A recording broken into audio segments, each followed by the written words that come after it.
¿Cómo están, queridos estudiantes? En esta oportunidad vamos a desarrollar nuestro tema que lleva por título el periodo liberal en Bolivia. Vamos a comenzar iniciando con este concepto de qué es liberalismo. Liberalismo podemos mencionar que es una corriente filosófica y política que plantea la defensa de la libertad y los derechos individuales. Estos derechos intervienen en lo que viene a ser el derecho a la propiedad privada, la libertad de creencias, es decir, una libertad de religión, una libertad de asociación, la igualdad ante la ley y el libre mercado o una participación reducida del Estado en lo que viene a ser la economía. En Bolivia podemos mencionar que los primeros gobiernos, los primeros líderes liberales estaban a la cabeza de Simón Bolívar y Antonio José de Sucre. Ellos vinieron con una formación militar y una formación intelectual en base a las corrientes del liberalismo en Francia. Bolívar, cuando asume la presidencia, eliminó el tributo obligatorio que durante la época de los españoles pesaba sobre los indígenas varones que tenían entre 18 a 50 años. Ellos tenían que pagar un tributo al gobierno. Entonces Simón Bolívar eliminó ese tributo, pero lastimosamente la situación, el contexto en el que se estaba formando nuestra nueva nación dependía mucho de ese tributo. Al no haber dinero que ingrese al Estado provocó una crisis económica y no era viable quitar este impuesto. Simón Bolívar sale de Bolivia en finales de diciembre de 1825 y no vuelve más. Quien asume como presidente Antonio José de Sucre, y al ver esta situación tuvo que dar un paso atrás y reponer el tributo indígena. Pero al momento de reponer este tributo indígena, para tratar de seguir llevar adelante lo que es la corriente liberalista, otorga a los indígenas lo que viene a ser la dignidad, ser tratados dignamente como ciudadanos, como cualquier otra persona o ciudadano dentro de Bolivia. Genera lo que es la educación, trata de hacer una organización económica, tomando a todos por igual. Simón Bolívar y Antonio José de Sucre son considerados como la primera generación de gobernantes liberales de Bolivia, que no hizo otra cosa que tratar, ¿no?, de buscar una igualdad entre todos, pero lastimosamente el contexto en el que vivíamos no permitió que estas corrientes sigan adelante. Ya en las décadas de 1860 y 1870, mientras crecía la demanda internacional por las materias primas en Bolivia, surge una segunda generación de formadores liberales, pero formadores liberales en un contexto económico.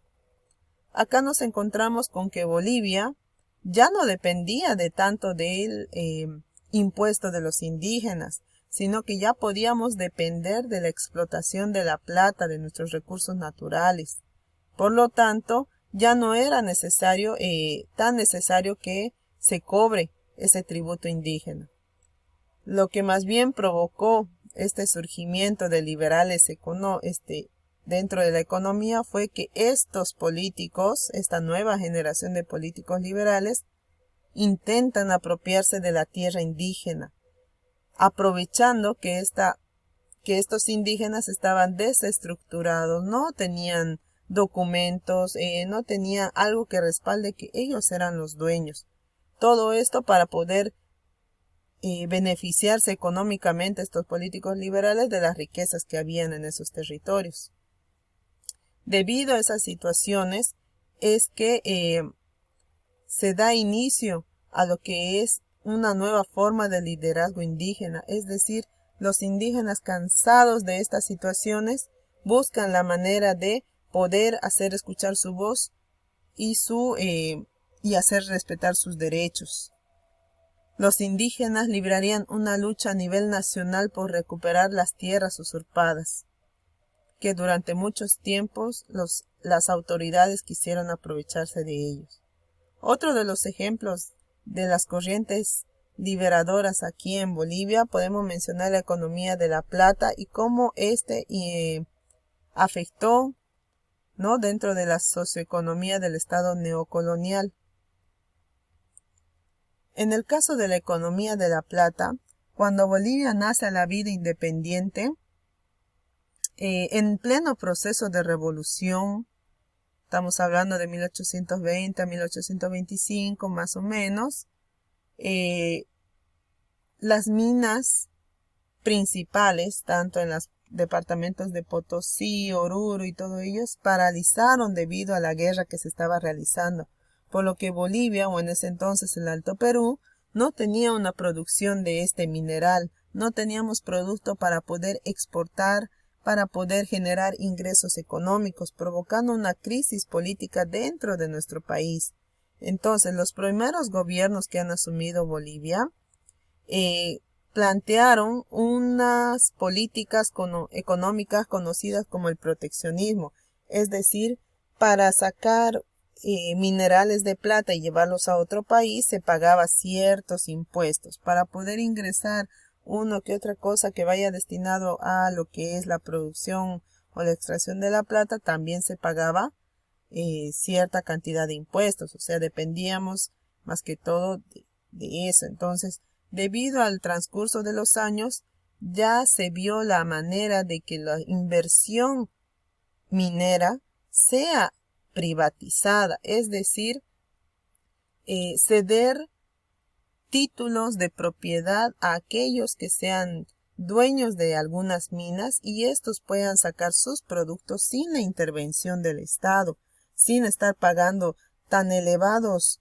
impuestos por sacar o producir este mineral. Entonces, con ello surge lo que son los Barones del Estaño, los grandes mineros de La Plata. Otro ejemplo que también podemos tocar es sobre la problemática de la tierra en Bolivia, que durante los gobiernos de Simón Bolívar, Mariscal Andrés de Santa Cruz, José Vallivian, José María Chá, no reconocían, bueno, no querían reconocer o ceder títulos de propiedad hacia los indígenas. Más bien querían de que estas propiedades pasen a manos del Estado y sea el Estado quien vea conveniente qué hacer con estos territorios. Mientras sucedía eso, el indígena tenía que trabajar, tenía que pagar su tributo, su impuesto por la producción que realizaba. También dentro del gobierno de Mariano Melgarejo y Tomás Frías intentaron hacerse dueños legales de aquellos territorios que pertenecían a los indígenas, como por ejemplo el intento de privatización de las tierras indígenas durante el gobierno de Mariano Melgarejo. Este fue uno de los primeros intentos más notables de privatizar la tierra, cosa que concluyó en lo que fue su derrocamiento en 1870. Las leyes promulgadas en Bolivia, se caracterizaron por ser excepcionalmente agresivas, es decir, las leyes que sacaban se tenían que cumplir tal y como se les estaba diciendo. El que no las cumplía era sometido a algún castigo por parte del Estado. Una década más tarde, otra ley de privatización provocó luchas legales, que en primer lugar consiguieron nuevas cláusulas para la tenencia colectiva por parte del gobierno, y en segundo lugar condujo hacia la rebelión de 1899 a cabeza de los indígenas, quienes proclamaron el autogobierno local indígena. Ya no querían reconocer al Estado boliviano. Trasladándonos un poco a la región de Santa Cruz, podemos encontrar el sueño de un federalismo igualitario de Andrés Ibáñez. Andrés Ibáñez fue elegido como diputado por segunda vez en 1874, pero su actividad política principal la seguía realizando en el departamento de Santa Cruz. El igualitario, como era conocido, arengaba a sus seguidores con consignas que ponían en riesgo los bienes y privilegios de los 200 pudientes que habían en la ciudad de Santa Cruz, es decir, que él buscaba una igualdad entre los ciudadanos de escasos recursos y los de la élite alta.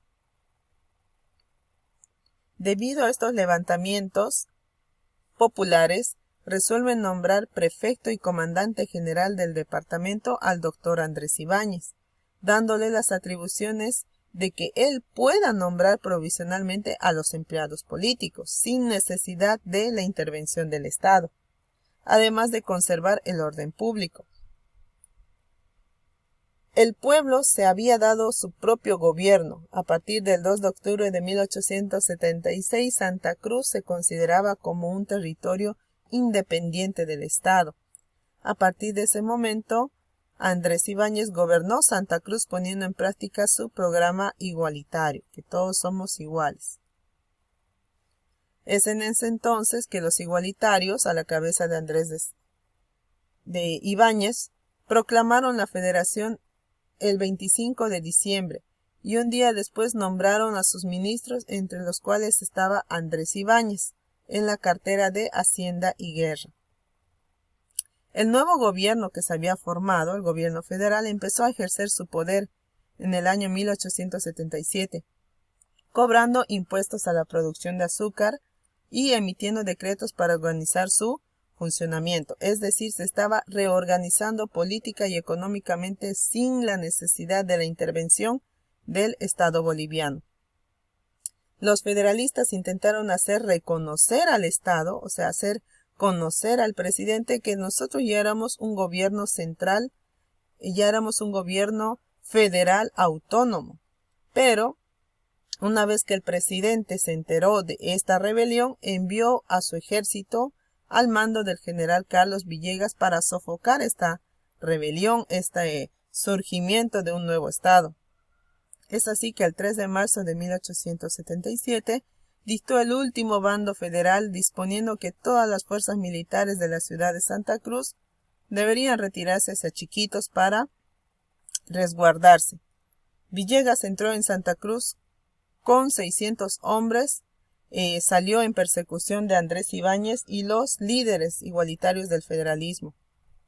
El 1 de mayo de 1877 terminó con la muerte de Andrés de Santa Cruz y 3 de sus seguidores en la localidad cruceña de San Diego, dando por finalizado lo que era el gobierno federal en la ciudad de Santa Cruz. Bien, eso es nuestro tema en esta oportunidad. Espero que haya sido de su agrado. Será hasta en otro momento.